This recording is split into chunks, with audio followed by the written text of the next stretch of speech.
नमस्कार. सहज ज्योतिष या कार्यक्रमात आपले स्वागत आहे.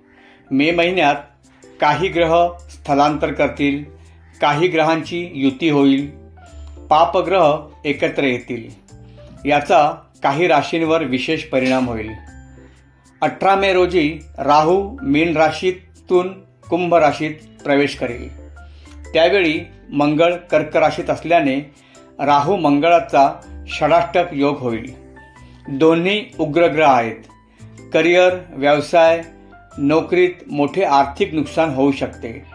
याचा परिणाम 18 मे ते 7 जून पर्यंत राहील. वृषभ राशीच्या लोकांवर संमिश्र परिणाम होईल. चुका होतील. घाईत निर्णय घेऊ नका. जबाबदारीकडे लक्ष द्या. नोकरीत समस्या निर्माण होतील.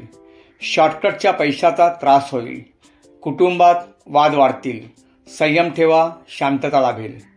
कर्क राहू 8व्या घरात प्रवेश करेल. कामाच्या ठिकाणी, घरात, प्रवासात स्वतःची काळजी घ्या. वाहन अपघाताची शक्यता आहे. वाहनाचा वेग नियंत्रित ठेवा.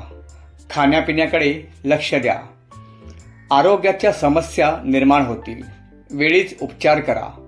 गुंतवणूक टाळा. सिंह राशीच्या सप्तमात राहू पुढील 18 महिने असेल. पारिवारिक नातेसंबंध जपा.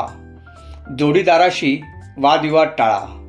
विश्वासात घेऊन संवाद साधा. कोणताही निर्णय घेण्यापूर्वी वरिष्ठांचा सल्ला घ्यावा. भविष्यात नुकसान होईल. आरोग्याची काळजी घ्या. वृश्चिक राशीच्या चतुर्थात राहूचे भ्रमण असेल. वादविवाद टाळा. प्रसंगी शांत राहा. नातेसंबंधात दुरावा होऊन देऊ नका. स्वतःच्या कामाकडे लक्ष द्या. संसर्गजन्य आजाराची शक्यता आहे. सावध रहा. कुंभ पुढील 18 महिने राहू कुंभ राशीत असेल. चलबिचल स्थिती होईल. अविचाराने घेतलेले निर्णय भविष्यात त्रासदायक ठरतील. घाई गडबड टाळा. चुका होण्याची शक्यता आहे. जोडीदाराकडे लक्ष केंद्रित करा. संबंध बिघडवून देऊ नका. वृषभ, कर्क, सिंह, वृश्चिक व कुंभ या 5 राशींसाठी हे वेळ त्रासदायक आहे. शांतता, मौन पाळा. वादविवाद टाळा. वाईट परिणाम होणार नाहीत त्याची काळजी घ्या.